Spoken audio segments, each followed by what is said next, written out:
Hi, good afternoon to all. We are waiting for the speaker and we will start our today's webinar on Dreamers Day on the occasion of birth anniversary of our beloved late APJ, Dr. A.P.J. Abdul Kalam ji.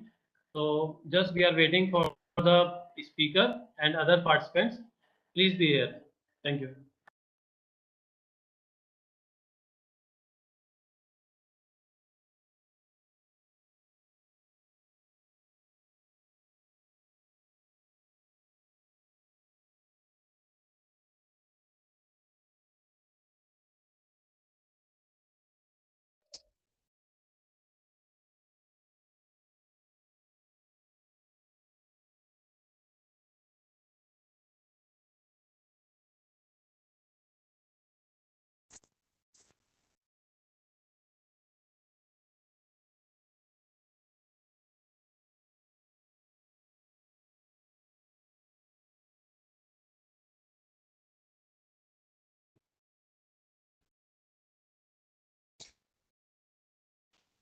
Uh, Krishna, I make you the host.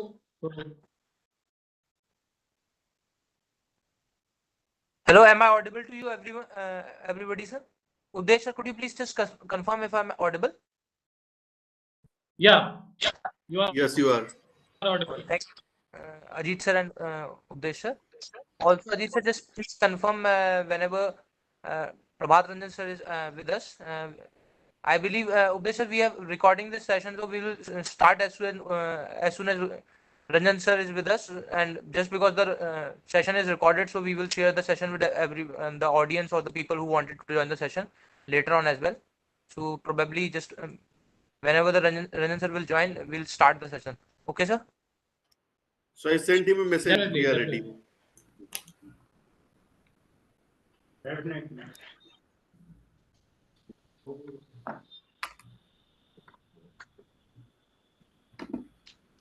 Hello. Hello, Prabhat welcome, Ranjan ji. Professor Ji.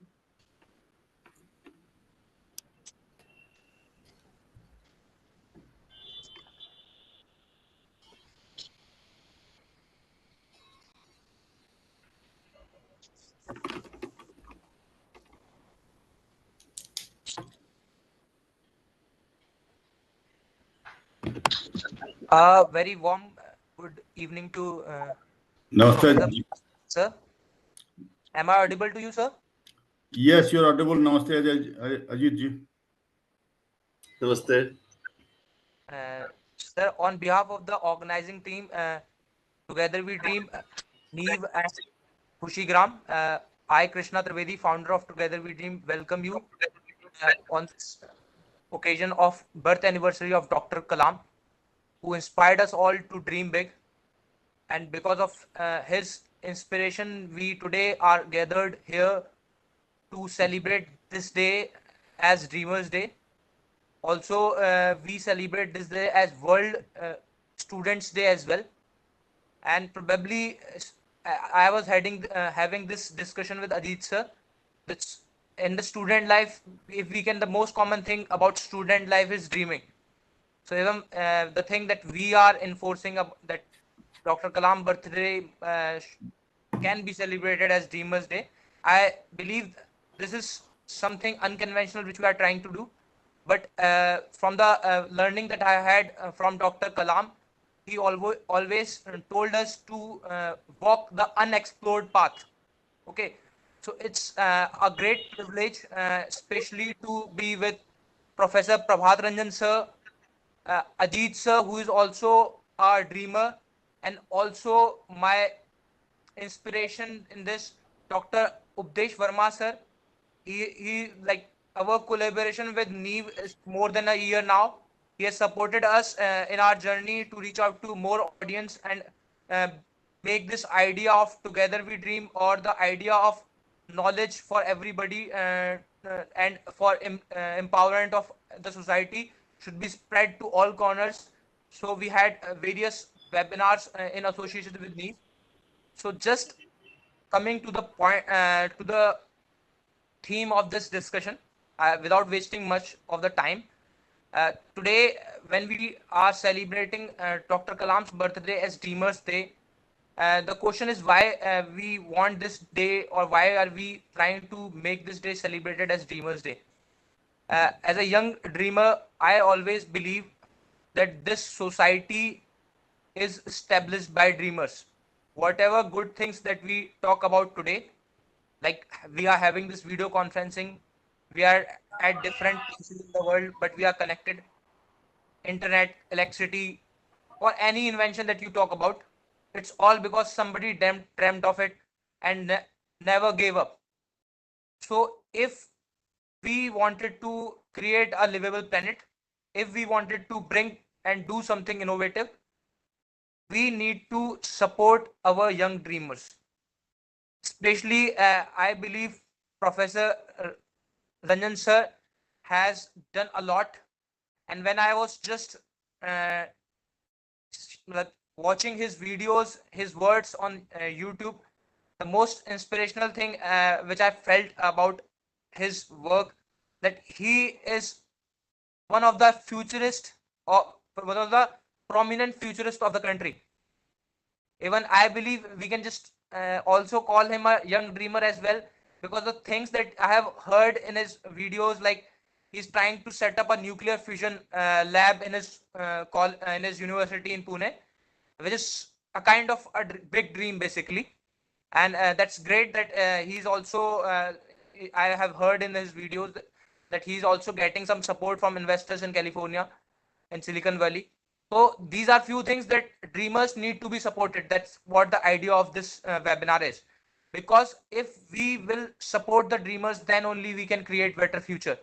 If we will be on this mentality that our generation should have a clear path, that they should first give their complete their 12th, then their graduation, then qualify a competitive exam, then take up a job, then earn, and then carry on with their livelihood, and then do all the probable things that come up in their life. I believe this way we are not going to create systems which can, or solutions which can cater the need of the society. So we need to support students who are intrigued to do something different. Not student, everybody, including people like Ranjan sir, Updesh Verma sir, and Ajit sir, or even me included, because in some way we all are a dreamer. So without wasting much of them, I believe I have explained the theme in brief. So I won't waste much of time, because I believe it would be better if Professor Ranjan sir can share the insight over his this topic from his journey.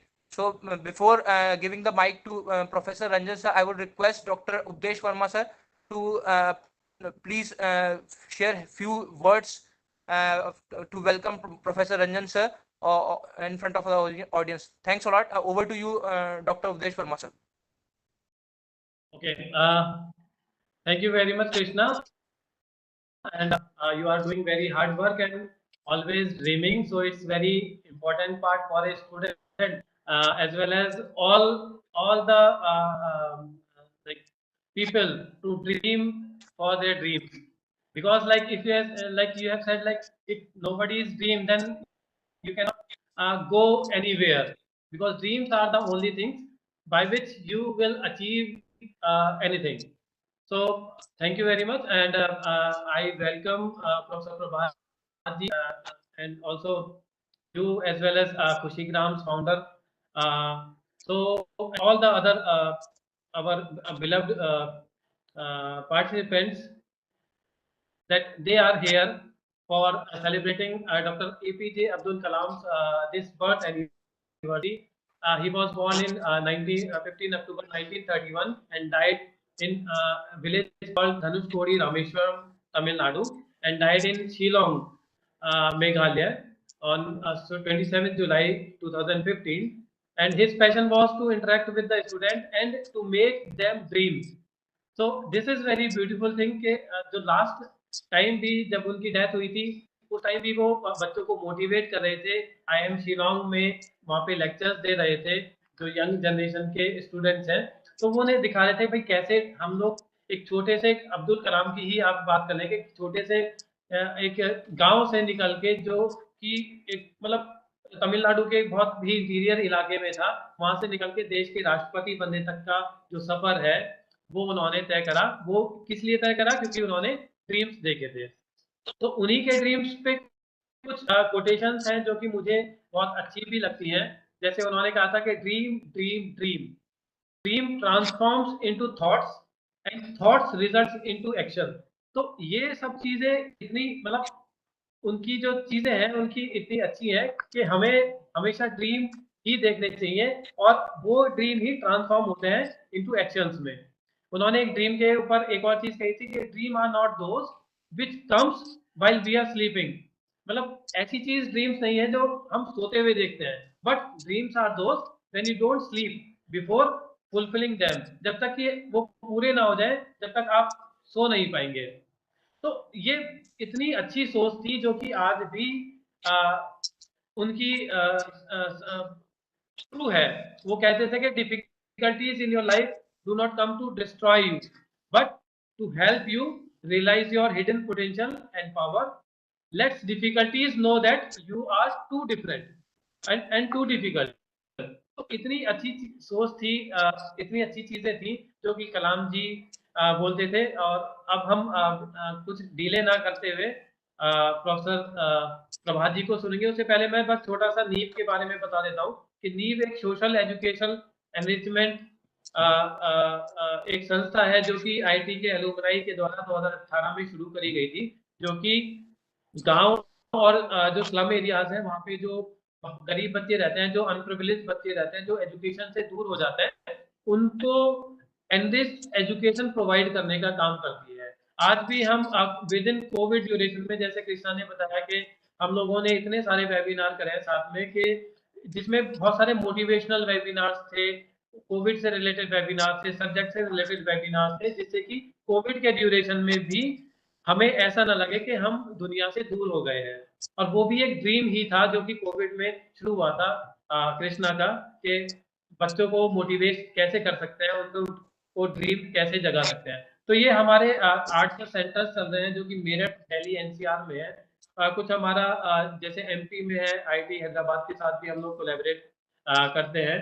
और हम लोग साथ के साथ क्या करते हैं, बच्चों को होली दिवाली सेलिब्रेशंस भी करते हैं, जिससे कि बच्चों को लगे कि हाँ भाई वो भी एक मेन स्ट्रीम में है। बेसिकली जो नीव का उद्देश्य है वो ये है कि भाई हम अगर बच्चे स्कूल नहीं पहुंच पा रहे हैं तो स्कूल को उनके पास आना आ जाना चाहिए, कि एजुकेशन उनके घर पे ही मिलनी चाहिए। तो हम लोग क्या करते हैं कि किसी भी गांव में जब जाते हैं या किसी भी स्लम एरिया में जाते हैं तो वहां पे पहले उनके जो पेरेंट्स हैं उनसे बातें करते हैं कि भाई आप क्यों बच्चों को स्कूल में नहीं भेज रहे हैं। अगर उन्हें कुछ फाइनेंशियल प्रॉब्लम होती है, कुछ और चीज भी होती है, तो हम लोग उनसे बात करके एक वहीं पे एक सेंटर स्थापित कर देते हैं जिसमें बच्चे शाम को 2 घंटे बैठ के अपना पढ़ाई करते हैं और साथ के साथ हम उन लोगों को एडमिशन भी रेगुलर स्कूल्स में करा देते हैं। तो ये नीव के बारे में था। और आज करीब 50,000 से ज्यादा लोग जो हैं इस वेबिनार्स के थ्रू नीव के साथ कनेक्ट हुए हैं। और dream we together we dream के साथ कनेक्ट हुए हैं। और आसपास के करीब 20-25 जो देश हैं उनके पार्टिसिपेंट हमारे वेबिनार्स में आज तक ज्वाइन करे हैं। तो बड़ा ही अच्छा लगता है कि जब हम लोग जो ये वेबिनार्स हैं वो इंटरनेशनल लेवल पे पहुंच चुके हैं। जैसे कि आज भी बहुत सारे लोग हैं जो कि ऑनलाइन यूट्यूब के माध्यम से ये हमारा वेबिनार देख रहे हैं। तो without any delay I invite like Krishna Trivedi to invite professor Jha, sorry, Prabhat Krishna, over to you. Thank you for your words, Updesh sir. I would like to start today's session with small question for Prabhat Ranjan sir. Probably your journey or whatever you have done till now is inspirational, sir. But as far as my like whatever I have learned from books, everything starts from a childhood dream. So, if convenient to you, if in brief you can share your journey from childhood, like what you thought of doing in childhood and how things turned around and you did what you have already done till now, like your journey in brief. How you dreamt, what you dreamt in childhood, basically. Okay, thank you, Krishna ji. Thank you, Ajit ji. Thank you, Verma ji. First of all, congratulations for the good work you're doing. Ajit ji has been very energetic. We used to meet often in Delhi. Most of the time, events that he used to organize. I mean, two thoughts. The question you asked me about my journey. So I have a presentation on my journey to brain, okay, which covers my scientific journey. I could do that, or I could cover a document Technology Vision 2035, which follows Dr. Kalam's vision of Technology Vision 2020. So I was heading TIFAC in Delhi, and Dr. Kalam used to be its governing board chairman till 2001, 2000, I think 2000, yeah, 2093 to 2001, and then 2002 he became president. So I could cover the Technology Vision 2035 that followed the document. So which one would you prefer? You want to look at my journey or vision for the country, the dream for the country? Sir, I want if you can start with your childhood dream, like Okay. what you had dreams in your childhood when you are around 15 or 20. What kind of thought you had, which made you did all this, which you have already done. Like you are amongst the first Just few persons in India who did research in nuclear fusion. Okay. I believe this is something which is very important for the energy sustenance of the world.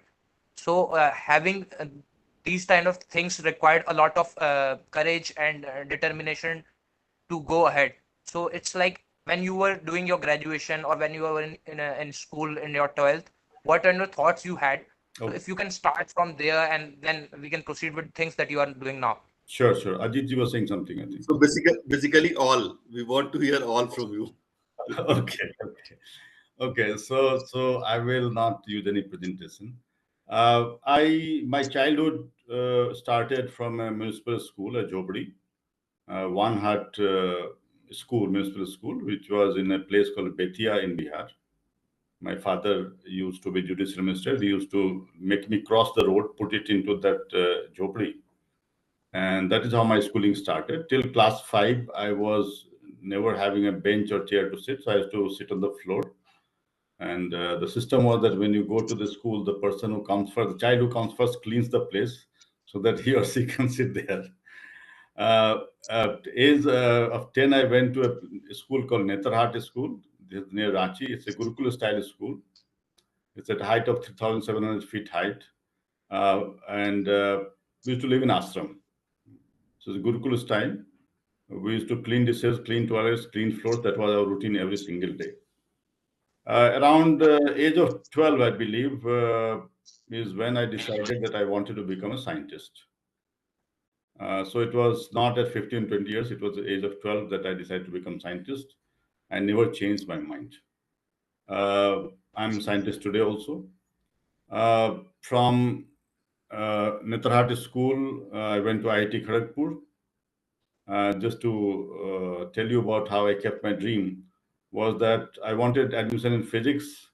That time we used to have counseling was done in physical mode. There was no online system there.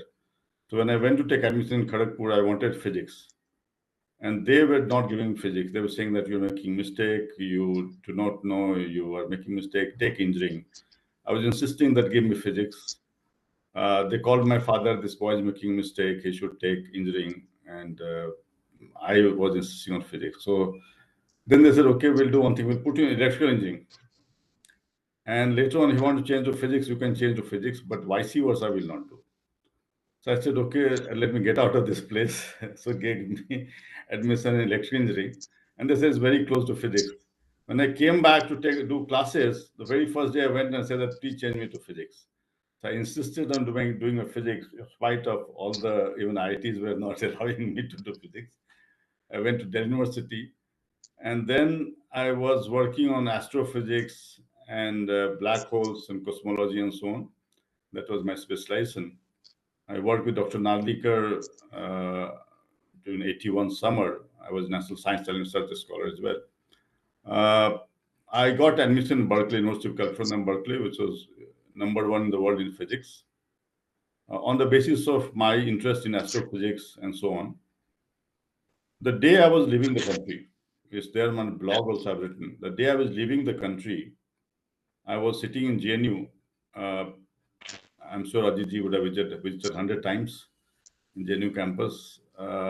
We were all waiting for the first flight of my life, which I had never had the opportunity to fly at that time. It was a flight to Japan. From Japan, I had to take next day flight to San Francisco. A lot of relatives have come, and relatives, friends had come. My parents were there. One of my uncle, who had actually, my maternal uncle, who had given half the ticket cost, 6,000 rupees, 3,000 rupees he had given. He had also come to see me off. He asked me this question, that what kind of research you are going to do? At that particular moment at midnight, sometime sitting in JNU boundary, we did not have a space inside to be in a hostel because there were 20, 30 of us. We were all sitting on the boundary of JNU. Suddenly something went through my mind, that how will astrophysics help my country? And without thinking, without any prior planning, I responded to him that either I would work in nuclear fusion or in space physics, because I suddenly felt that that was something that is going to be helping the country and not astrophysics at that time. And I had no idea about whether in India nuclear fusion work is being done or what is the requirement. And even in Delhi University, there were options like plasma physics, which would have been appropriate for nuclear fusion. I never bothered about that. So suddenly at that moment, at midnight when I was leaving the country, this thought came to mind in response to a question. And then I became the first PhD from this country to do PhD in nuclear fusion at Berkeley. And I came back to India right after my PhD was over, in 1986.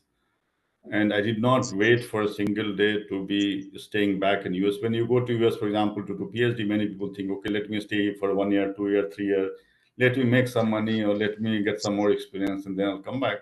They never come back. But I decided that within a week's time, I packed my bag and came back. Thankfully, my family also was okay with it. So we all came back.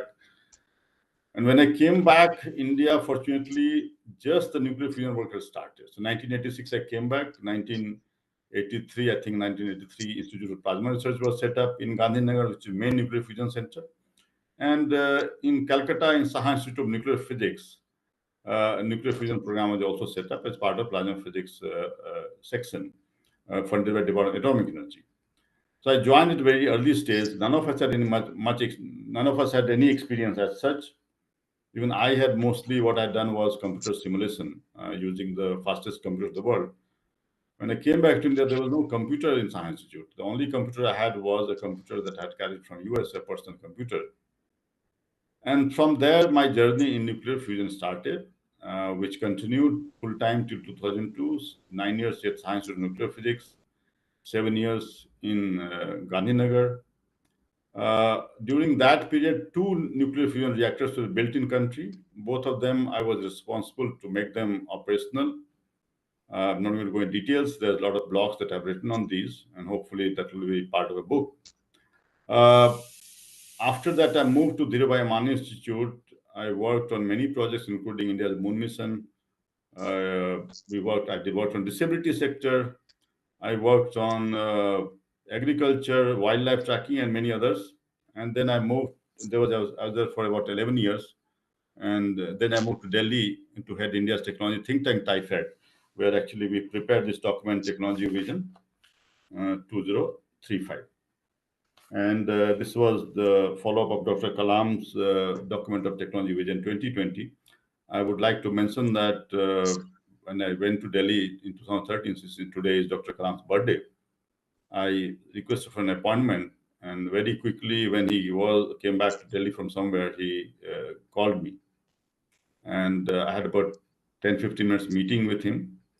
He was sitting in the corner of the room. That it was when you get inside that room, it's difficult to notice where he was. It was just in a corner. I sat with him. He asked me about my background and so on. And then something very interesting he told me. He told me that it is still 7 years to 2020. Make sure that we can achieve the vision of Technology Vision 2020. That was the kind of faith he had with the organization TIFAC that I was heading. But by that time, we were working on Technology Vision 2035. I'll come back to this point later on. But one thing that I decided when I came back from US, that I'm not going to worry about paper publication. I'm not going to try to worry about how many papers I can count, what is my length of CV. I said that problem is more important, country is more important, society is more important, not how many papers or publications and other things are there. So I focused on problems that faces country, problems that faces humanity, problems that faces society. So most of my life I have worked on problems. Most of them I may not know. I may not have any idea about that when I got into disability sector or when I got to the moon mission. I absolutely had no idea about moon mission and so on. But then the point was that if something has to be done, it has to be done. It's not my knowledge that is important.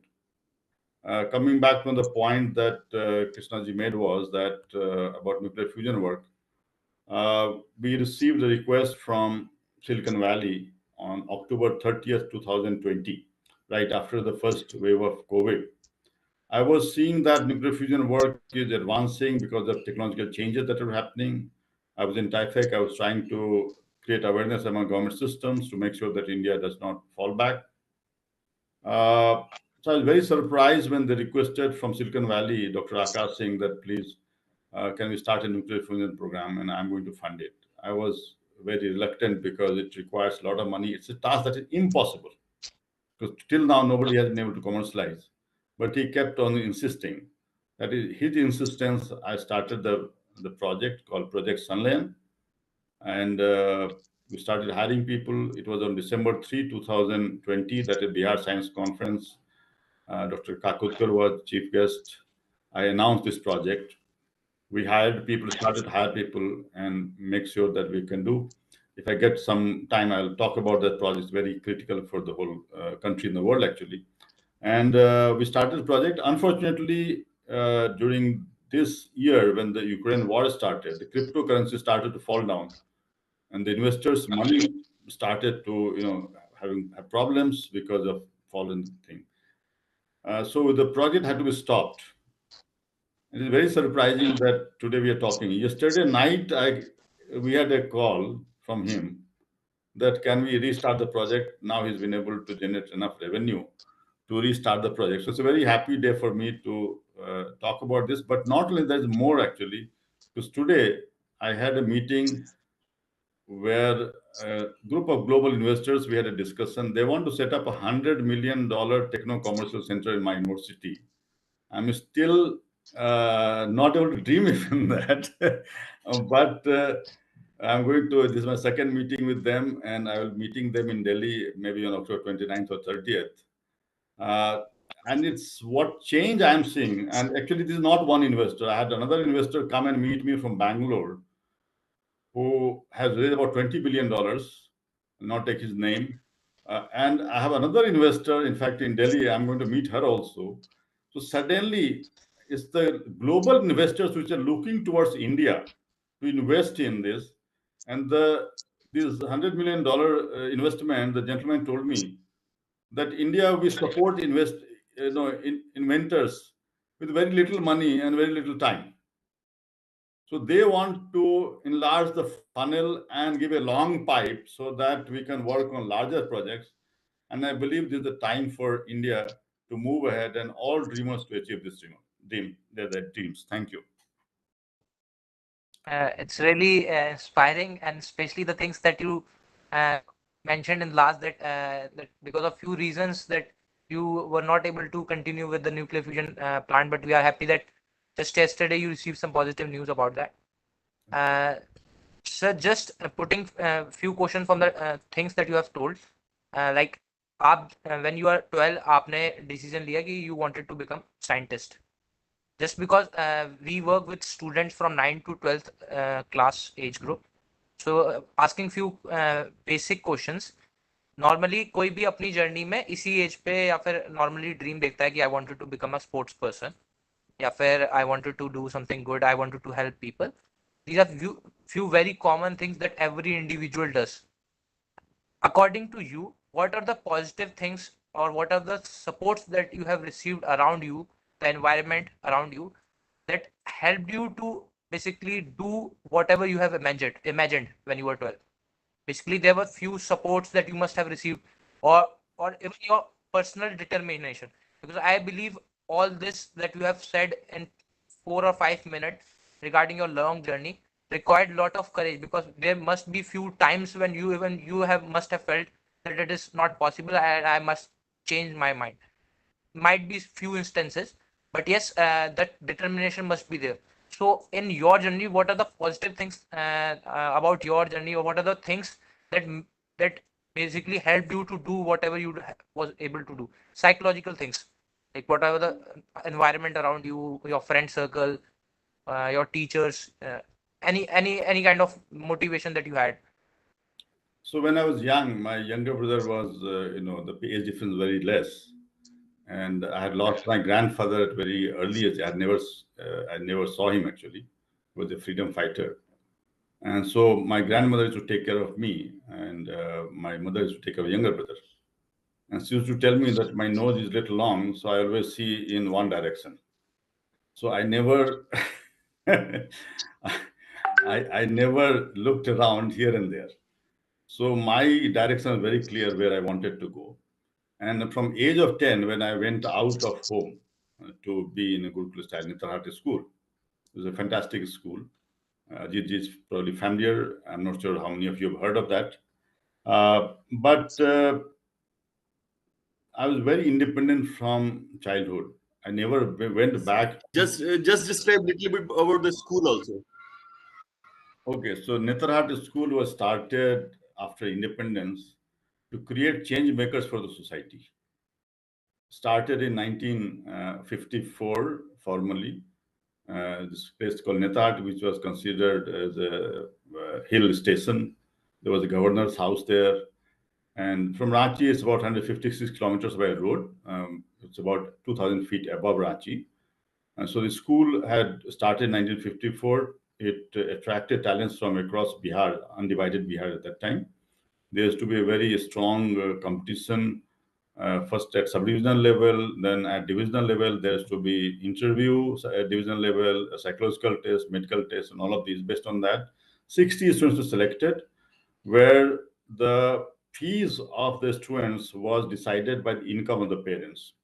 But 50% of the students used to study there free, whose income was below certain level. And then as you had higher income level, the fee was decided based on that. Everything was covered by school, including the dress, the books, the shoes, everything, clothes, everything was covered by school. You didn't have to bring anything from home. Everybody was same. It didn't matter what background you came from. Everybody had to do all the things that we had to do: cleaning toilets, cleaning floors, cleaning dishes, everything everybody had to do. We did not know who was from which caste, who was from which background. None of us, we used to live together. Even those who were not paying fare, they were paid given tickets to go back home also. So talent was the only criteria, not the thing. So that has groomed large number of students who have served within India, outside India, in different positions. And they're all were dreamers actually. So it's very important. Ajit asked me to explain this. Later on, as the Bihar and Jharkhand were separated out, now only Jharkhand students go there. So coming back to Netrahat, I was there, and I never asked my father or mother that what I'm going to do. I used to do it and then tell them, and they never questioned me in this. That was very important. That never questioned me that okay, you're doing something right or wrong. They always supported me. That was very important. Second point was that my determination that I'm going to work on problems and not on paper publication. Research is to be driven at problems. And I took that courageous decision knowing very well that I may suffer. I may not get promotion. I may not get good salary. I may not get awards. Of course, Ajit ji has given an award to me, but I think Samaj Ratna Award you are given in 2013. But I never worried about those things. The problems were important than me or anybody else. And that has kept me going, where I decided that this. So in fact, I'll tell you an incident from Calcutta.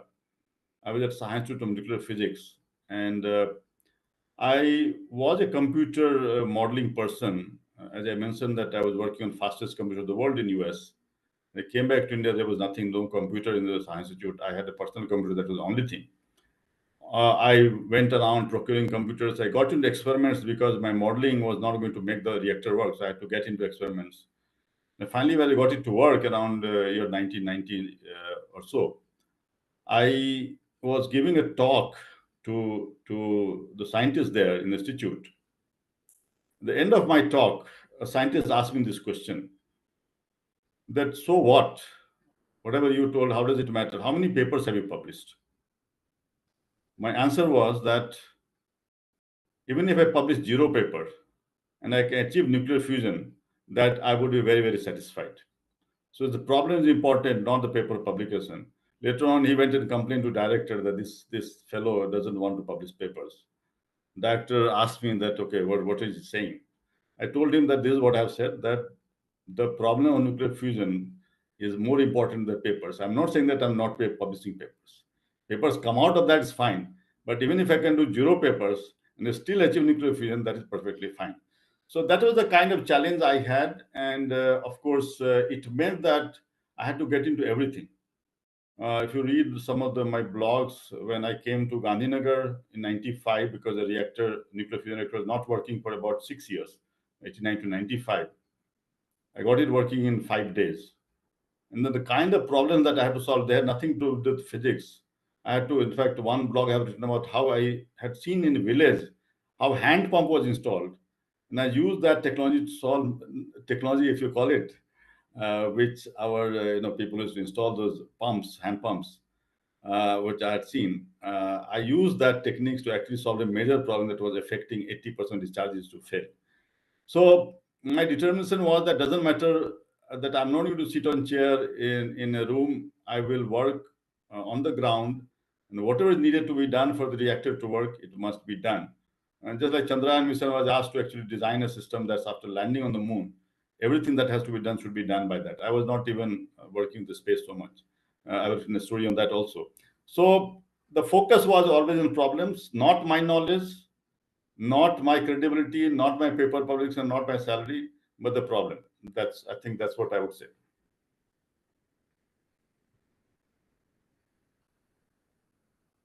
I think you're mute. So for the things that you have shared, one more question that I would like to ask. When you said that you are willing to take risk regarding your salary, regarding your promotion and all, probably all dreamers who are determined are agree will do that. But that one constraint that generally comes up is your family responsibility and people around you. Like in some way, you need to take care of few other things as well.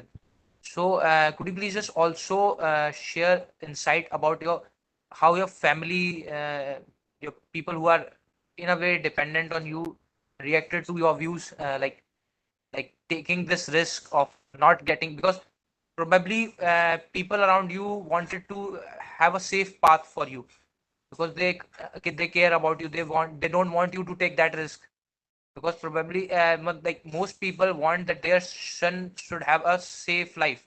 It's like there are two options. You can either be on a luxury car and go for a ride of 10 kilometers, or either you can walk for a 10-kilometer and then do something great. So probably normally majority of people will select 10 kilometer by car because that's a risk free path. So what's the perception of people around you, your family members and people dependent on you, your children's or your wife or your, especially you have mentioned that your parents are very supportive and they want you to do whatever you feel like, but other people basically, if you can share that insight as well. So I'm thankful to all my family members, whether it is my parents, my brothers, my wife, my daughter. I have only one daughter, for supporting me, believing in me. Uh, they did not question me. They knew I'm a pagal person, but they believe that pagals can only change the world. so so so it's not a normal person who can take decisions. See, what you are saying is that 10 kilometers by car is what a normal person will do. Will consider that it is a safe thing to do. But I was always making sure that we do the right thing that needs to be done rather than what I can do. So the point is that there are certain things you can do. So if you look in India, for example, most of the research scholars, for example, if they do research, they continue doing the same thing whole life because they think they have become expert of that. I tell myself that I'm not expert of anything. So I can do anything I like because I'm not expert in anything. I don't have to decide myself that this is my expertise, so I need to only work in that area. So problems are bigger than me. I would give an example from my daughter's, my relations with my daughter. When I was, she was small, young, she was studying class 4 or 5. She would come to me for asking something from her class. And after maybe 2, 3 minutes, you run away saying that you can't teach me because my teacher teaches better. The reason was that I was not a father who would be every day spending time with her teaching what she was. I wanted her to be independent as well.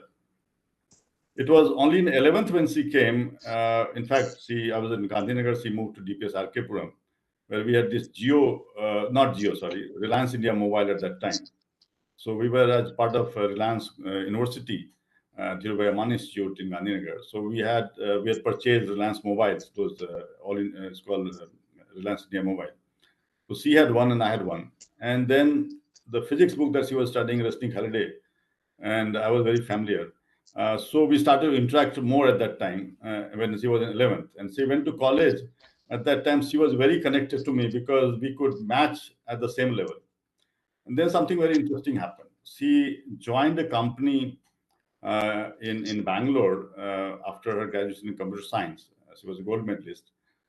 And for 1 year, she enjoyed very much. She said that she was getting pay raise, promotions, perks, all kind of things. After about a year or so, she said that now I'm getting bored because I'm not learning new things. They're putting us to task with whatever they've learned. And that's perfectly okay. Companies do that. That's the purpose of the training. Then she said that I'm going to actually now go for PhD. I said, okay, fine. You do PhD, apply. When you get a right, admission, you can, leave your job and go. Next day, she called me and saying that I'm leaving my job. I'm resigning. I said, I told her that, is there any problem? Why are you resigning? She said that, no, now that I'm going to do PhD, I will better work on research projects, even if I get no money, rather than continuing the industry. I said, okay, fine. I was working on Chandra and Mission at that time. I used to go frequently to Bangalore. So I took her to Indians of Science, Bangalore, to let her meet some of my friends there and asked her that, do you want to work with them? She said, no. She had worked in IIT Bombay for some time as an intern. I said that, you want to go to IIT Bombay? She said, no. So I said that, what the hell? It means you are the top institutes of the country, ISC, IIT. You don't want to go. What do you want to do? She said that, I want to do the work you are doing. I want to join you. So she came back after, I think, 8 years of living home. She came back to join me in Gandhinagar. She worked on Chandrayaan mission. She worked on disability sector. And then she did wonderful. And actually, she got very good offers from US. She went to do PhD in US. And so that relationship I just told you about with my daughter, that in the early stage, she was running away from me. And later stage, our wavelengths came at the same level. And that's the kind of support I would say that my family members gave. They never questioned my pagalpan, I should say, my desire to do what I want to do. And they were never worried about money and other things, the comfort of the life. US, when I came back from US to India, it was a big change at that time in 1986. Today, it's not the case. Today, in fact, in India, we are more comfortable. I go to US. My daughter is in US right now. I'll be going next month or after a month. Life is tougher there. Today, life is better in India to young people who are listening to me. But that time it was difficult, phone, vehicle, nothing was there. I used to have a bicycle I purchased. I used to go from my house to the institute, or in the initial stage, I had to travel by local trains in Calcutta to spend 3 hours every day going back and forth. But compared to US life, where we had vehicles, phones, and everything, But everybody, they all were willing to accept the changes that were there and never questioned me. But of course, as I said, that I've been very satisfied with what I've been able to do, and so has been my family members. Thank you. Uh, Thank you, sir, for sharing the insight. One more question I would like to put after that. Probably this is the last thing because I believe there we have time constraint as well.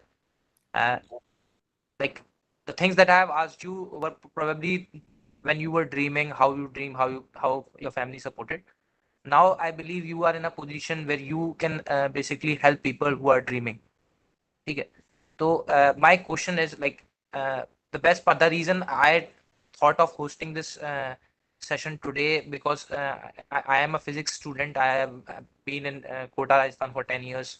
I learned from the best of teachers physics basically. So and I always relate human intelligence, human behavior because one thing that I learned in physics is universe has symmetry in it. So if you can observe symmetry, you can try to solve many problems. So this question is little bit related to physics as well. In Carnot cycle, Carnot engine, we have this ideal efficiency of 100%. So let's just assume that we have 100 students who are dreaming big. Huh? And today, the kind of environment we have in our country, I believe around 100 students, only 6 or 7, probably 6%, 7% efficiency of people achieving their dream or was are able to do what they thought of. So this is what also read in Kalam's book that it is elder people responsibility that we support younger ones' aspiration and dream. Also, sometimes ensure that they are not being destroyed. It's like if अगर एक young sapling है तो we believe sapling भी grow कर रहा है लेकिन उसको हमें भी थोड़ी प्रोटेक्शन देना पड़ता है तो एज अ पॉलिसी मेकर और somebody who has that influence who can shape the young generation what are the measures that government should take universities should take or educationists should take so that young dreamers the efficiency of people like if there are 100 people it should not be that 90% people should basically not able to follow their dream because of various constraints. What kind of things, policy measures, universities, educationists, or people working in social services like Updesh Verma sir, uh, can take so that this efficiency, this number of people who are following their dream, or because it should like it's good that we are saying in mockery that people who are mad change the world, but if we need to be mad always just to follow the path that we wanted to take actually decrease the number of efficiency it's out of 100 people not everybody has this courage to be okay with calling themselves mad and follow their path follow their dream so what are the measures that as a policy maker or as an educationist we or government should take to increase the number of people who can follow their dream follow their passion because one of your videos on YouTube I've seen that you have quoted especially for the suggestion to student the student must follow their passion but as policy maker or as educationist what are the things that we as an elder need to do to ensure that people or the student can follow their passion the So kind of protection that we need to I take will first repeat that statement that you talked about in Eureka interview that given Raj Sabha TV on YouTube. The last part that you were quoting, I would like to repeat first that for all the listeners actually. What I had said was that today's generation has a choice of following their passion, whatever it be. But whatever they do, they should be best in the world. They should not take second this thing. This is the important point. This I've repeated several times. Recently, I think 1 or 2 days ago, World International Students Day was there. That time also repeated the same message. The point coming back to the government, the society at large. First, I would say, for start from family. I would start from family. That the family has to actually be supportive of the children, what their dreams are. And in this, actually, I work on brain also, and there's a theory of multiple intelligence. We need to look at each child's intelligences, which ones are more prominent, and that is where their career choices, learning styles should matter. So society, the family, many times it happens the parents, their dream they try to transfer to their children. I wanted to become a doctor, I could not, so my son or daughter should become doctor. So that is completely wrong. Don't live your life through your children's life. In terms of government, actually, I have been part of government. I've been out of government. I've been part of government. What I've noticed is that government tries to always follow a very well-defined path because they don't try to give flexibility. Our system need to be flexible in the sense that failure should be accepted. So I will give you, for example, when I was joining TIFAC, I started looking around for details about TIFAC to understand more about the organization. And I found that there was a scheme of TIFAC in which they used to fund individual innovators, not organizations, not companies. And when they funded, there were many of them who failed. And the audit people kept questioning TIFAC why they have failed, that money should come back. So TIFAC responded saying that we spent 36 crore rupees, and through the successful ones, we have got 56 crores back. So don't ask me why every single person did not succeed. So a normal venture capitalist who funds, they know that if you fund 10 in a project, out of that maybe 2 might be successful, 8 may fail. They would have made their money. But government system said that nobody should fail. And that is a wrong question for government to ask. Second thing they do is that, in fact, this is I've just recently also given a statement that the government is more focused on spending money in R&D also. I was part of many of the schemes that I had designed, many things I had funded through TIFAC also, where the focus is on spending of money, not on the outcome. So let's not focus on spending of money being the thing, let's not focus on that every project should succeed, because failures have to be accepted in government system. That is very important. And last point I will make is that something I call Sarmaji Vermaji syndrome. I hope any Sarmaji Vermaji on this show does not mind. It's just a common name that I give example. So suppose two neighbors are there, Sarmaji Vermaji. Okay. Sarmaji will tell their children that Vermaji children are doing better than you. And Vermaji tells Sarmaji children are doing better. So what we try to do from childhood, we create a competitive environment among the children rather than a cooperative spirit. So Sam Pitroda said once that if you take one Indian, he or she will do more work than 10 Americans. But put 10 Indians together, he or she will do less than work than one American. I mean, that group will do less work. So actually, from childhood, we need to create cooperative spirit among the children and not competitive spirit, so that we work together as a country, as a society, as a nation. Thank you. Really inspiring word, and probably I believe if the things that you have said, especially that we must um, also respect failures, and government also should take responsibility of it. This is something which is very important. Uh, with this, I would like to end my questions, and now I would like to basically ask you to share the presentation if possible, and if time permits, you can just about the technology vision 2035 document.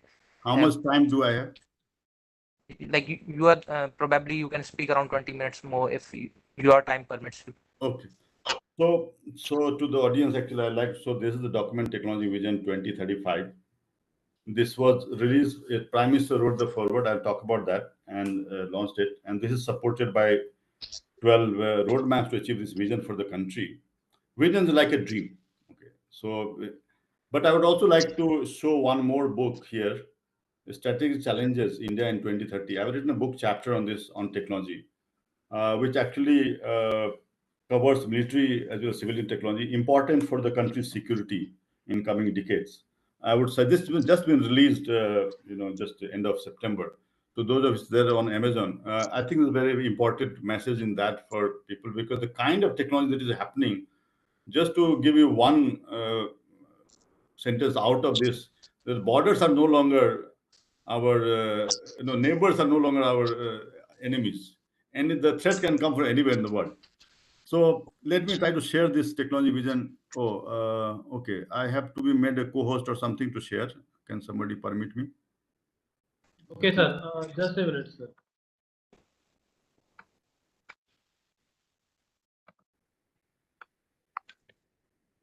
Yeah.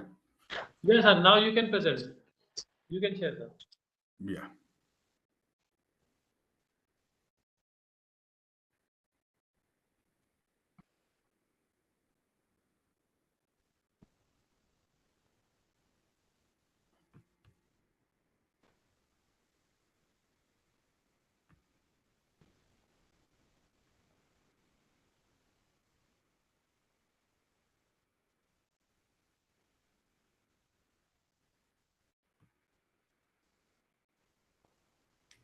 Yeah. Can you see my screen? Yes, sir. It is visible. Visible. Okay, I'm changing my slide. Just tell me if you can still see it. Yeah, it's perfect, sir. Oh, fine. So this all work was done in TIFAC, and TIFAC is set up as a technology think tank for the country. It started in 1988, and Dr. Kalam was its chairman from 93 to 2001. And so during his tenure, and Dr. Y.S. Rajan was my predecessor as head of organization. Dr. Kalam was governing board chairman. So 1996 Technology Vision 2020 was done. There's a book by Dr. Kalam and Dr. Y.S. Rajan, India Vision 2020. That's a very popular book. And during my tenure, Dr. Kakotkar was heading the organization. So this document was released. In fact, it is, if you can see the bottom of this, we dedicated this to Dr. Kalam's memory when in 95, I think, I believe 27 July that we lost him. And I went to pay my last respect to him. In fact, I would like to say that on 27 July 2019, his family merchant invited me to come to his house in Rameswaram, House of Kalam, as a guest of honor. Dr. Kalam, when we lost him in 27th July, next day we had a condolence meet in Taifek. I had announced something, that's one of my dreams, is that Dr. Kalam used to love to interact with children. He probably has a Guinness Book of World Record in number of students that he interacted with. I said that next generation of children should not miss Dr. Kalam. So I announced a project on recreating Dr. Kalam, which will be a holographic replica of him, and students will be able to interact with him the way they used to interact with him when he was alive. So while his biological body may not be with us, but his digital body will be with us forever. I'm working this project. Hopefully someday we will complete that. So as Dr. Kalam said, a vision is not a project report or a plan target. It's an articulation of the desired end results in broader terms.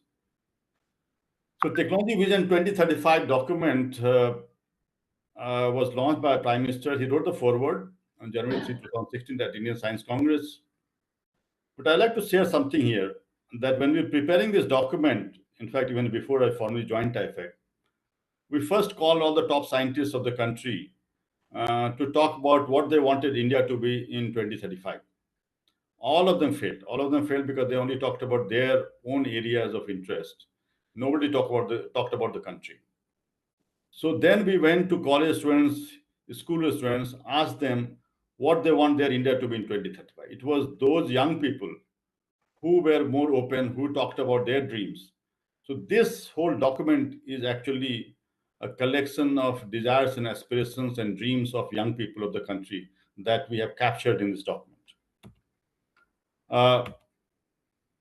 When we were preparing this document, the first question that I asked my scientists is that the Technology Vision 2020 that was prepared during Dr. Kalam's chairmanship, how are we doing? How is the country doing with respect to that? I did not have an answer because nobody had bothered to look at that. And it was Dr. Kalam who had told me that let's make sure that we achieve the vision in next 7 years when I met him in 2013. So I said that we must retrospect as to where do we stand with respect to that vision. And we divided India into 4 different groups: galloping India, cantering India, trotting India, and walking India, comparing with horses' motion. Galloping India means those areas where India has galloped beyond our imagination, the imagination that we had done, the dream that we had seen for the country in 1996. 3 areas in the middle, you will not be able to see the letters properly. It's about atomic energy, space, and missile sectors. The top is the telecom sector or ICT sector, and the bottom is biotechnology, life sciences sector. These are the areas where we have galloped beyond imagination. Walking India, the last part, the rightmost part, is the bad story. There actually, if you see the bottom, it's the waterways, it says, and there's advanced sensors and the healthcare. So these areas we had pointed out the progress of the country with respect to the dream that Dr. Kalam and others had seen for the country. I will come back to this point later on. But the waterways, when we pointed out in this document, Nitin Gadkari took the challenge, and actually, out of 111 waterways that were planned, 13 had become operational by 2018. This is a slide showing National Waterways 1 connecting Haldia to Varanasi, which became operational in 2018. It goes through Patna. National Waterways 2 came and so on in Brahmaputra, and 13 were ready, and then many more might have been ready by now. When we're preparing this document, the question that we asked ourselves, what should be the objective for designing India's future? It was like we're designing India's future based on the dreams that our young people had seen. Should we talk about India becoming 42 trillion economy by 2050? Should we talk about rich and poor? Should we try to define what should be the money? We decided we'll not talk about money at all. What we decided we'll talk about quality of life. So when we compare Technology Vision 2020 and Technology Vision 2035, we made a major shift. Major shift was Technology Vision 2020 was focused on developing India as a country. So Dr. Kalam told me about that we must make sure that India is developed. So that is the message that he repeated many times. Last I heard him in 2015 in Delhi in an event was I was going to speak right after his session. But in Technology Vision 2035, we changed the focus. We moved from India to Indians. We say that citizens are more important than the country. GDP is less important than quality of life of each citizen because GDP of a country can increase, but quality of life of a person can reduce. A poor can become poorer and rich can become richer. We said we focus on quality of life of each Indian. That was a major shift from India to Indians. And you have to think about it to understand this difference. We focus on Indians, we focus on our needs. We did not try to compare India with any other countries in the document. You will not see any comparison with China, US, or others. We focus on our needs. Indians in 2035 and our needs. I will leave out these details. We try to divide Indians into various groups. I don't have time to go into those details. Looked at each of their requirements, and we had a vision statement called and there's a vision statement. I will leave out these details. But this picture actually demonstrates is this young girl looking ahead is her dream that we try to capture in this document. It talks about life in 2030, what kind of life the young people wanted them to be. It's in infographics. We divided the quality of life. We try to define them by 12 prerogatives we called. The 6 on the top are individual prerogatives and 6 on the bottom collective. For example, clean air and potable water and so on. Each of these 12 prerogatives, we define certain broad targets for the country and certain focused targets for the country. I would not have time to go into details of these. So like clean air and potable water, food and nutritional security, universal healthcare and public hygiene. Just to give you a couple of examples, for example, we said that average life expectancy should be 80 years at birth. I'm just writing a blog on this. And I'm seeing that India is slipping behind this target actually. Similarly, maternal mortality rate should not be more than 15 per 100,000 or under 5 mortality rate of not more than 6 per 1,000. I'm right now doing calculations to find out how we are doing so that we don't slip behind these targets. 24/7 energy, decent habitat, quality education, livelihood, and creative opportunities. And actually, we had talked about first point is to achieve 100% literacy, including operating knowledge of devices, instruments, and machine. And we saw that how important it became in COVID era. We had also talked about teachers. There are a lot of teachers in this. We say that teachers will remain central to education. However, their role would change. They would become navigators and pathfinders, counselors, and confidants. The role of teacher will no longer be sage on the stage. It will be guide on the side.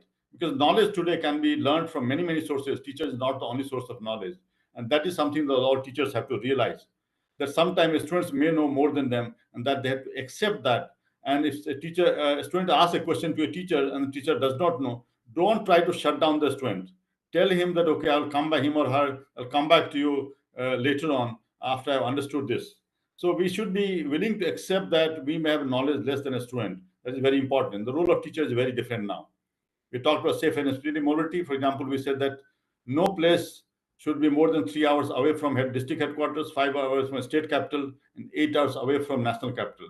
So this is not talking about kilometers road, that 1 lakh kilometer, 2 lakh kilometers. It's talking about every person, their life matters, and is focused on that.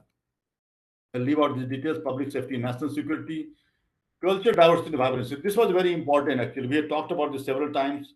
Diversity, culture, and languages is the key defining feature of India, and cultural diversity is national asset and power multiplier. So we have talked about India's strength lies in diversity and the vibrancy.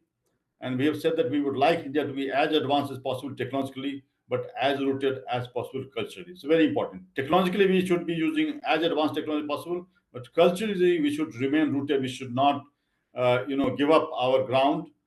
We should put our heads above the cloud, but our feet should be grounded. And Gandhiji also said that, let my windows be open. I want wind to flow from any direction, but my feet should be grounded. That's very important, that we remain focused on our culture, our language, our food, and so on. We talked about transparent, effective governance, disaster and climate resilience, eco-friendly conservation of natural resources. Each of these prerogatives, we had a technology table. Technology table has 4 columns.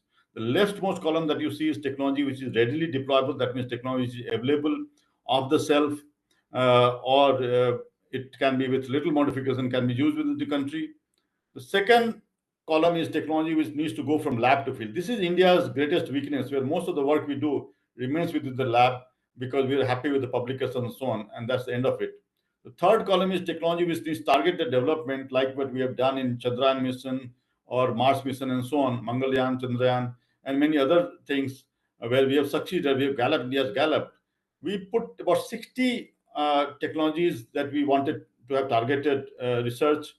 Niti Aayog took about 20 of them to carry forward. We're supporting them. The last column, where you probably only see one dot here, one bullet point, is technology which is in imagination. We thought those technologies which may happen, may not happen, may take 15, 20, 30 years time, we put those technology. But what was interesting was that when we're doing this, we found that many of the technology that we were even preparing the document, even before we could give it to Prime Minister's office for his writing a forward, some of this started to happen. So technology imagination is very important for dreams of young people here. And I'll try to show you a few of these examples. Some of you might have become familiar. Like you have seen, the drones started to become very important. We might be having a flying car project in my campus with the innovator who has developed a prototype. Autonomous cars, this has become very important. These are autonomous bus, actually, self-driving bus. Hyperloop technology started when we mentioned this in document. Mr. Nitin Gadkari met Elon Musk. Hyperloop can move you at a speed of 1,200 kilometers per hour. Now, of course, people may be knowing by 2013. Many people did not know. Navi Mumbai to Pune, there is a plan of Hyperloop. Now, Chennai to Bangalore, Amravati to Vijayawada. Amravati to Vijayawada is about 42 kilometers. It can cover in 6 minutes only. If those of living in Delhi, actually, you can imagine if going from Noida to Gurgaon, it may take you 2 hours and sometimes even longer. So the Hyperloop can move in about 6 minutes time. There's another concept of hyper chariot. I will leave out this, but it's very interesting actually, because the gentleman who developed this concept, he lives in Los Angeles. He says, I want to see Agra, Taj Mahal in Agra. I should be able to travel in 2 hours from Los Angeles to Agra and come back after seeing that. In fact, he took this example of Taj Mahal in Agra only. This is education sector, where we have seen augmented reality, virtual reality, and holography becoming very, very important in education sector. And this is India's actually opportunity to make a mark across the country. Just like the IT boom that happened, this is the time for this to happen. So augmented reality, virtual reality, and holography is very important for education sector. Robots have become an important part, right? This is a particular robot that can help you in kitchen, clean dishes and clean things. Personally, of course, I just said that I have studied in a Gurukul style school where I had to do this. For me, nothing is bad for me. Everything is acceptable. And we saw that in COVID when suddenly everybody do their work themselves. For me, it was routine.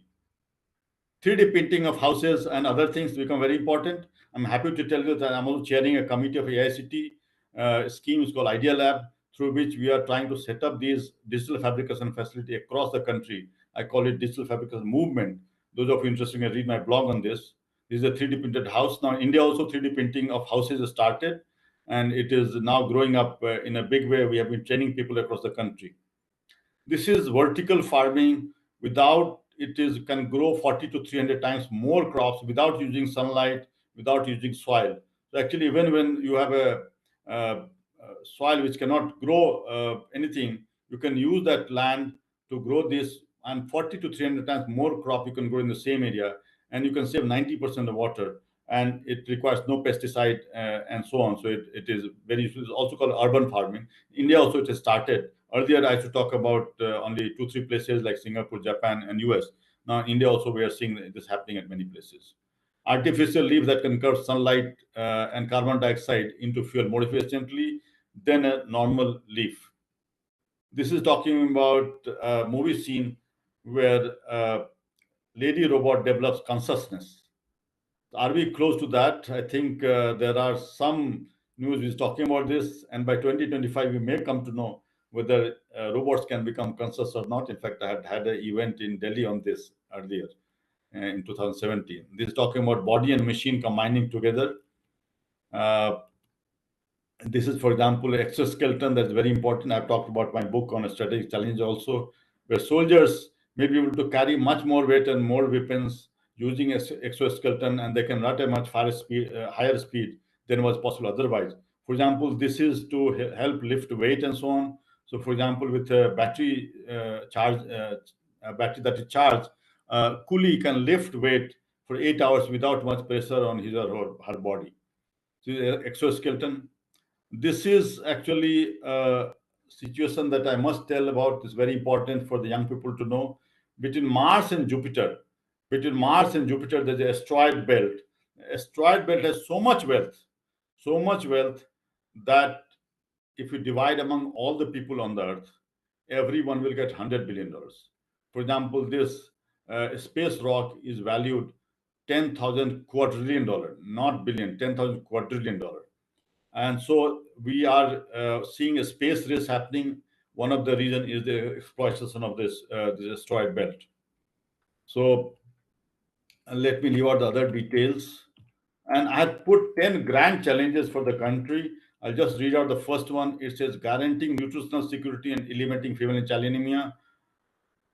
60 to 70% women in the country are anemic. 87% pregnant women are anemic. 1/3 to 1/4 children are anemic. We have tried to work on this for last several decades with not much success. So after we brought this grand challenge number one, Indian government started two schemes. One called Anemia Mukt Bharat and second Nutrition India. From this one sentence, two major schemes the government started. I will also read out the number 7 grand challenge, taking the railway to Leh and Tawang. Both of these projects started, and in Northeast, along with Tawang, two more similar railway projects were started. So whatever we have done, many of these have started to happen in the country. To achieve this vision for the country, we prepared roadmaps in different sectors. If you look at that, there are 12 of them. Out of that, 6 were released during my tenure, and I had put education right on the top because I believe that education is the key to success. As luck would have it, on November 10th and 11th, 2017, when Dr. Anil Kakutkar's 75th birthday was there, in Pune itself, where right now I am, we actually released this document on education, and then it also became part of new education policies. It was an important input for new education policy. And I wanted to come back to education sector because of this belief of mine that education is the road to success for the country. And I wanted to come back to university as a vice chancellor, which is starting. It is a new university, so that I can shape it up. Was both opportunity and challenge. And today I'm happy to tell you that whatever we are doing at D.Y. Patil International University in Akurdi campus of Pune has become trendsetter for the country. I'll not go into more details. You can read at my blogs. Education was something that I focused very well on this. And these are a little summary of each of these. We have talked about many things like flipped classroom and so on. And we are now using many of these. Some of these, of course, became familiar when the COVID happened. I will leave out these details because short is time. In fact, I would just something cross by. So in the transportation sector, we had actually shown a flying car. And today I'm happy to tell you that probably we are about to start a flying car project. A prototype has been developed by a gentleman, and he wants to do the further commercialization in my campus if it works out well. So I think I would probably stop at this point. and we can, if there's any further question, we can take. We want all the young people to read this document, to understand, and this can become a good source for their dream, because sometimes if you just read one sentence, your dream can be based on that. And in this book is full of thousands of such dreams. And similarly, in this book also, strategic challenges, if you read my chapter on technology, emerging disruptive technology, there are hundreds of things that I've talked about that is very important for the country to survive the threats. That is, I just said that the boundary is no longer the issue. It's not the China, Pakistan that is important. It could be anywhere from anywhere in the world, because hypersonic missiles and so on that can cover the earth in 1 hour time. So it can come from anywhere. And similarly, cyber threats, we already seen that boundaries, physical boundaries, no meaning. And we have seen bioweapons. We've seen it's said that the whole corona thing was a bioweapon of some kind. So we want the students, people to go through these documents and dream big and make India the country. And I will tell you, today itself, I was so surprised to see that so many global investors coming to, I'm not going to them, they are coming to me saying that we want to spend hundreds of millions of dollars. I cannot even imagine that hundreds of $1 million, for us in India, actually, it's like 700, 800 crores. And they were saying this is the minimum we invest. This is the minimum viability. They want to invest more. And it's not one investor. Right now, in last 1 week, I have 3 investors talking to me. So it is very surprising, but I think there's a time for India. We have the demographic dividend. It's the young people who can make difference. Thank you so much. Thank you very much sir. Just few like एक दो questions हैं कि जैसे अभी 2035 में पहले जो 2020 वाला विजन डॉक्यूमेंट था डॉक्टर एपीजे अब्दुल कलाम ने और लाइक होल कंट्री को लेके आगे चले थे, एंड लाइक 2035 में भी जनरली है वही चीज़ें, मोर टेक्नो फ्रेंडली टेक्नोलॉजी को उसमें दिखाया गया है. तो अभी मतलब उस चीज के लिए आप बच्चों को क्या संदेश देना चाहिए जो हमारे अभी जैसे 9th से 12th तक के या ग्रेजुएट बच्चे हैं जो अभी इस वेबिनार से जुड़े हुए हैं, कि उन्हें मतलब किस चीज में ज्यादा आगे बढ़ना चाहिए? देखिए, एक चीज मैं आपको शायद रिफ्रेश करना चाहूंगा. दोनों जो किताबें हैं वो कंट्री के लिए हैं. थोड़ा सा फोकस हमारा अलग था. दोनों में टेक्नोलॉजी की बात की गई है, लेकिन उन्होंने उसमें इंडिया की बात कही गई. टेक्नोलॉजी विजन 2020 में हमने इंडियंस की बात कही.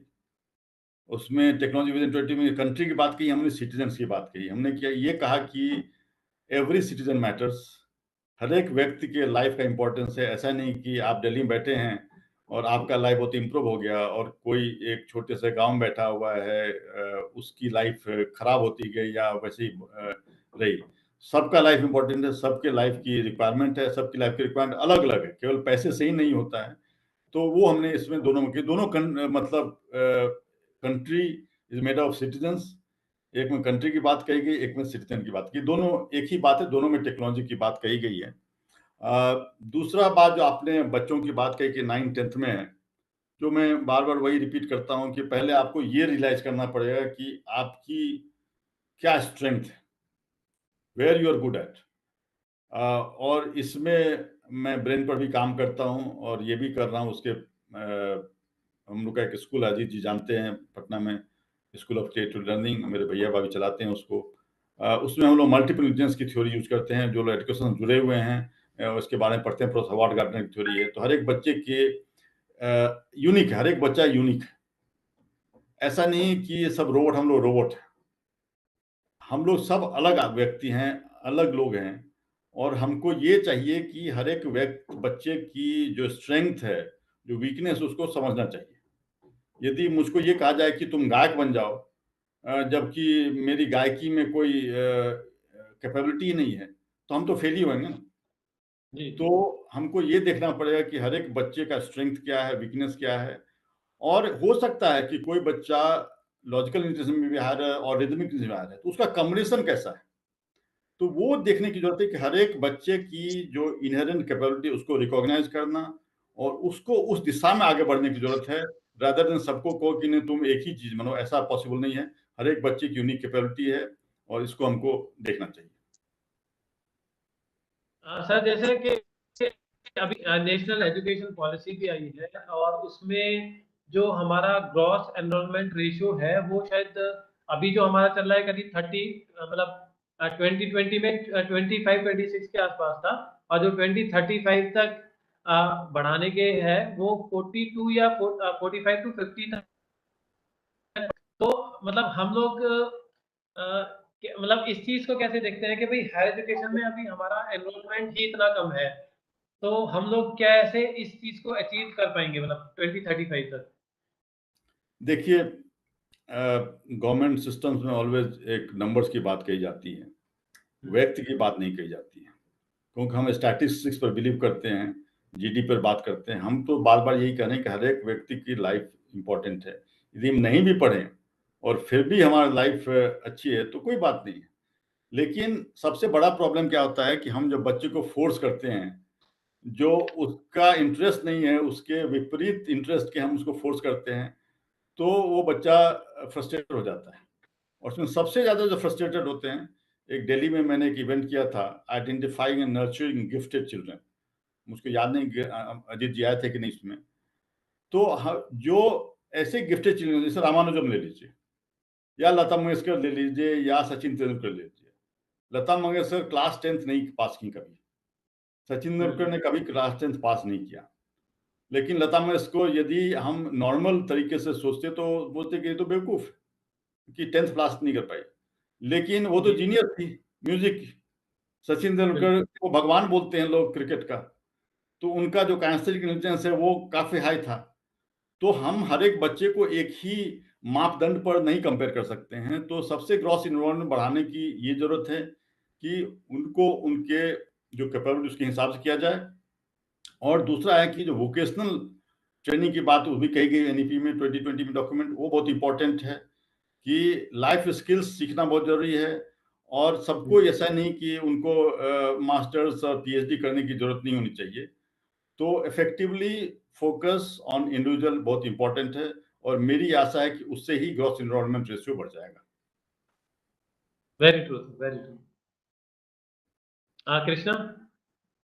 Uh, uh, Thank you very much for your great insight, sir. Probably, I believe because of time constraint, we can't ask many questions. But one thing that I would just want, I don't want to stretch, but I just wanted to mention, you said that we must read a 2035 book, and I completely agree with that, because in around 2012, I read 2020 book Vision book, and I was in Army Public School Kota. In the library, this book was there, and I was inspired by the Kalam Vision. So I basically read it, and just quoting few things that even when I was in class 10, I probably not understood most of it, but few things that I believe, because it talked about health in villages and all these things, Pura concept and all. And I believe few things we have achieved as well. Probably we have not achieved what all the things that is written in 2020 book, but we have achieved few things, or most of the things, because he also talked about internet connectivities, and probably I believe by 2020 this internet connectivity things was almost done. So probably the things that you have mentioned in 2020 and 2035 books, it might sound difficult, but I believe we are on the right track with people like you, Updesh Verma sir, and many other dreamers, Ajit sir as well. Probably with this cooperative attitude that you talked about, we will be able to cherish many things, many dreams of our freedom fighters, our current generation. With this, I would like to hand over the mic to Dr. Ajit sir, founder of Khushigram, to give a concluding remark for this wonderful session. And I'm greatly honored to have this word with Professor Prabhat Ranjan sir. सबसे पहले तो professor Prabhat Ranjan जी का बहुत बहुत धन्यवाद। आवाज आ रही है ना? यस जी जी आ रही है सर, आ रही है। मैं हिंदी में बोल रहा हूँ इसलिए कि ज्यादा बात हम लोगों ने इंग्लिश में किया, अंग्रेजी में, तो मैं हिंदी में बोल रहा हूँ कि जिन लोगों ने थोड़ा कम्युनिकेशन का गैप हुआ होगा थोड़ा समझ लेंगे। तो बहुत अच्छे से सारे चीजों के बारे में आपने बताया, अपनी जो यात्रा जर्नी जो थी, नेतरहाट एक गुरुकुल था, और कैसे वहां पे लोग खुद करके सीखते थे और मोटिवेशन मिलता था वहां से करके काम, छोटे से स्कूल से, गांव से, बचपन से, फिर कैसे आप आगे बढ़े, आईआईटी में आए और आईटी के बाद कैसे आपने प्रोजेक्ट्स किए, कैसे डिटरमाइन किया वो जेएनयू की रात जब आपने इंस्टेंटली डिसाइड किया कि आपको न्यूक्लियर फिजन या स्पेस रिसर्च में जाना है, फिर वहां से आगे बढ़े बर्कले में, बर्कले से वापस आए, वापस तुरंत आ गए, जैसे कि जो कि मुश्किल होता है, बहुत से भारतीय 99% लोग तो रुक जाते हैं कुछ समय और कुछ लोग तो परमानेंटली रुक जाते हैं। तो वो आकर आपने देश के लिए जो है सोच थी आपकी कि आप मतलब देश के लिए कुछ करें ऐसे रिसर्च जिससे देश को लाभ हो, काफी सारा आपने काम किया।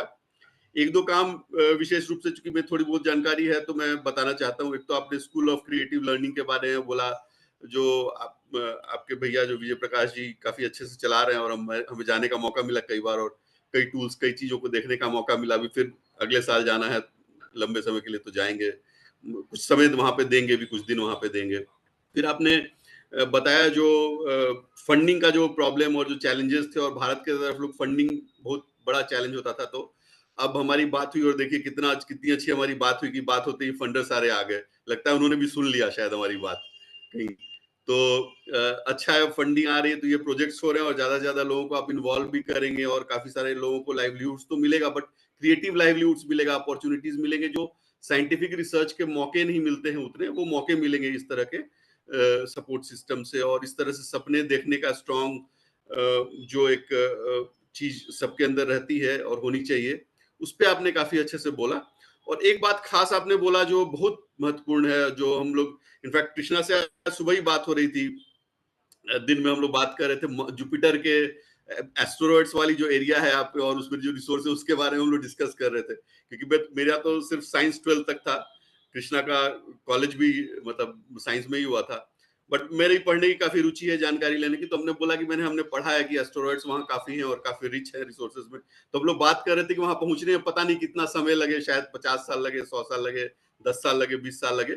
बट ये मतलब बहुत सारी चीजें हैं जो हमें जानकारी नहीं होती है, बट जो विजन रिपोर्ट या इस तरह की जो स्टडीज होती है उसमें चीजें आती हैं। और कई चीजें आपने जैसे बोला, इमेजिन कर रहे थे कि ये टेक्नोलॉजीज आएगी, और वो टेक्नोलॉजीज आ गई उसी पीरियड में, जब तक प्रधानमंत्री जी ने इसका लोकार्पण किया तब तक में।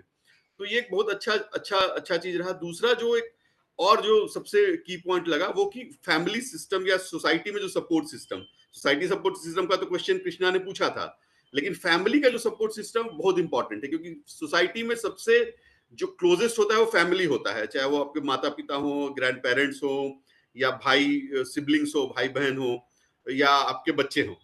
तो ये बहुत इंपॉर्टेंट है। तो ये की पॉइंट लेके मतलब हम जा रहे हैं, और ये बहुत ही क्रूशियल चीज है, और ये रिकॉर्ड भी हुआ है, तो इसका और भी लोगों तक डिसेमिनेट होगा मेरे ख्याल से, और इसके की पॉइंट्स कुछ निकलेंगे। और कुछ पॉइंट्स मैंने और नोट किए थे, नोट तो मैंने काफी लंबा किया था, लेकिन उतना समय नहीं है बताने का, तो इसलिए मेरे ख्याल से उतनी डिटेल में नहीं जाएंगे।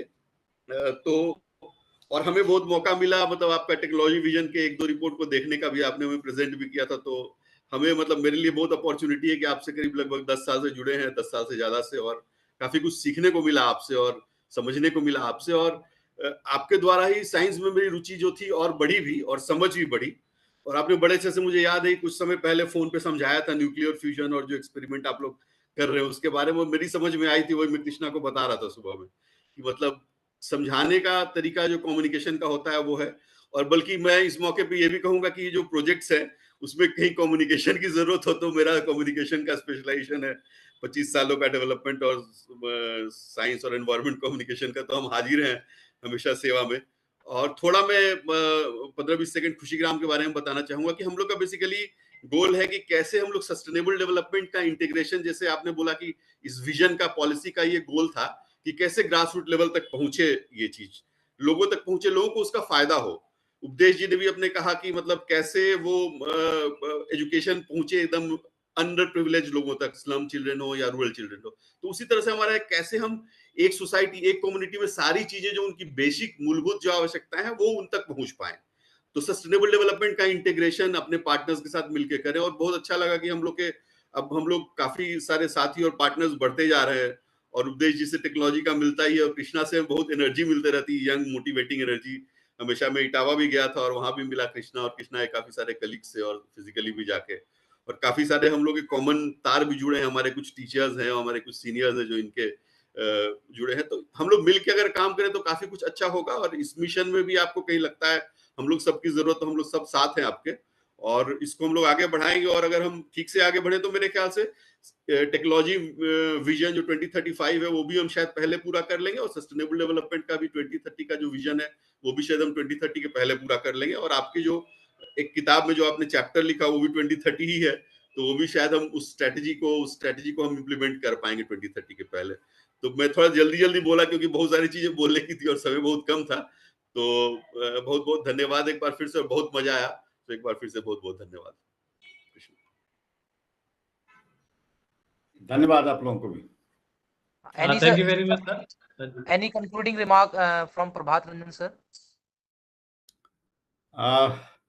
I am just tempted to share something Ajit ji mentioned. I think if I take 1 minute time, the nuclear fusion project. What we are trying to do is that nuclear fusion project is actually our focus has been on producing energy, clean, boundless energy for the whole world.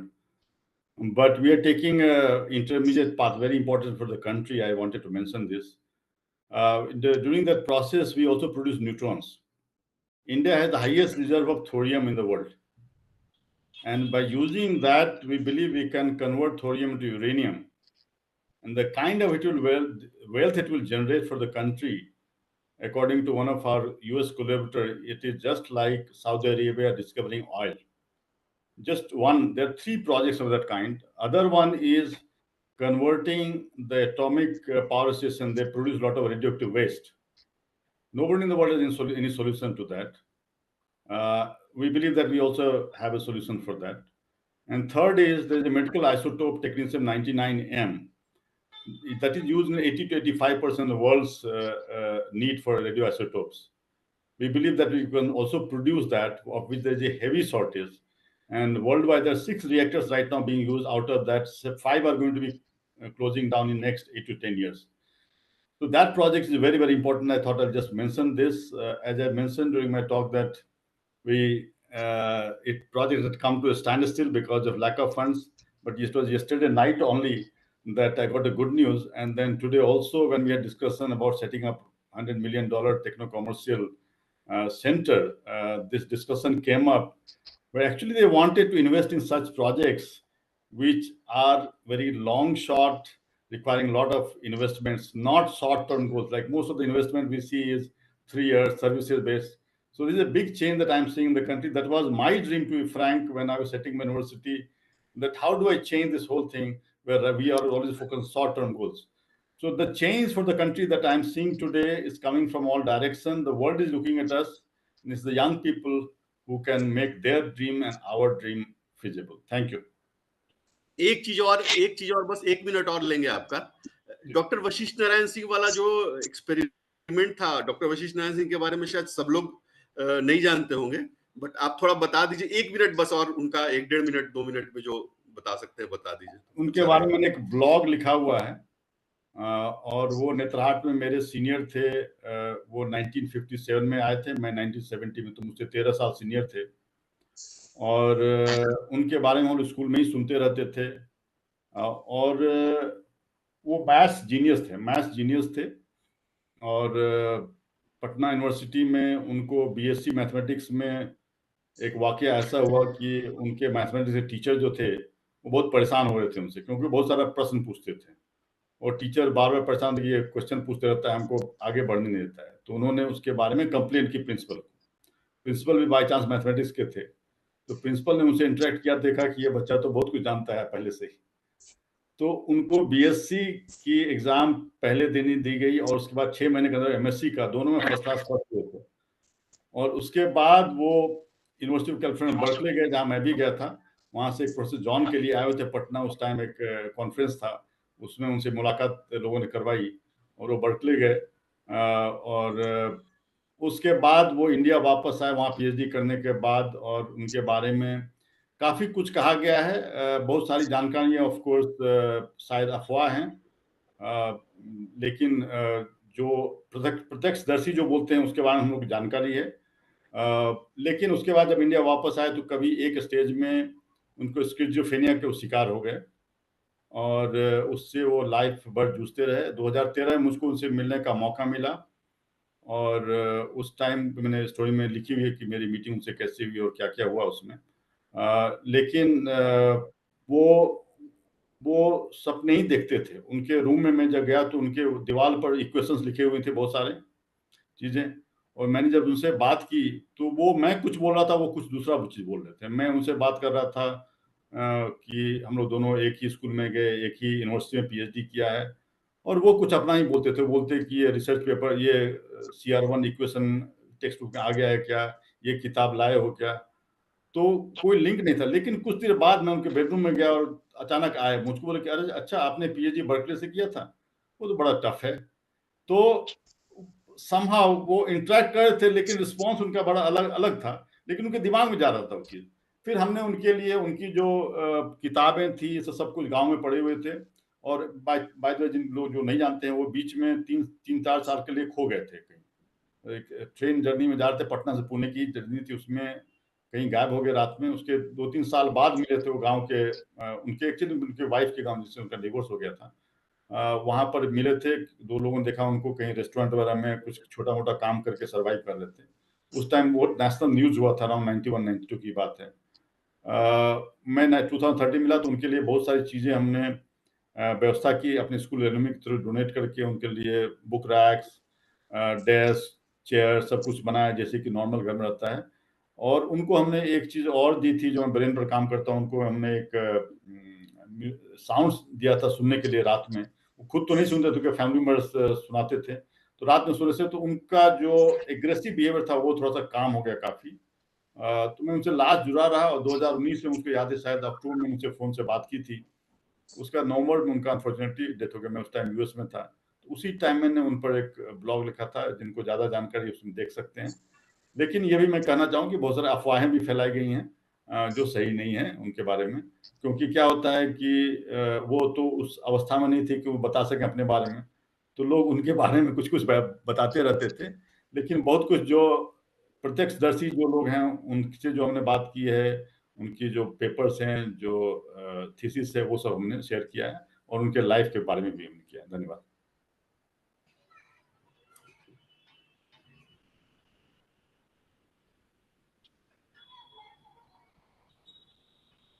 Thank you very much, sir, for all the insight that you have shared. With this, we come to the end of the session. Would request all the audience, if in case you wish to share your feedback with us, I would like you to just send us the mail. We'll share the mail ID on the all the groups. Please try to send us your feedback via mail, because we believe we can basically go through your feedback in detail and can basically add on things, or can make this session more valuable for you. Thank you, everyone, and special thanks to Professor Prabhat Ranjan sir for your valuable time. Thank you very much sir. Hopefully sir Thank you. आपका Thanks a vision lot. Document को हम detail में किसी दिन एक extra lecture लेके फिर इसे ऑर्गेनाइज करते हैं बिल्कुल। सर। जी जी हाँ, जी, बिल्कुल, थैंक यू वेरी बिल्कुल मच। करना चाहिए। जी my pleasure. Thank you sir. Okay. Thank you.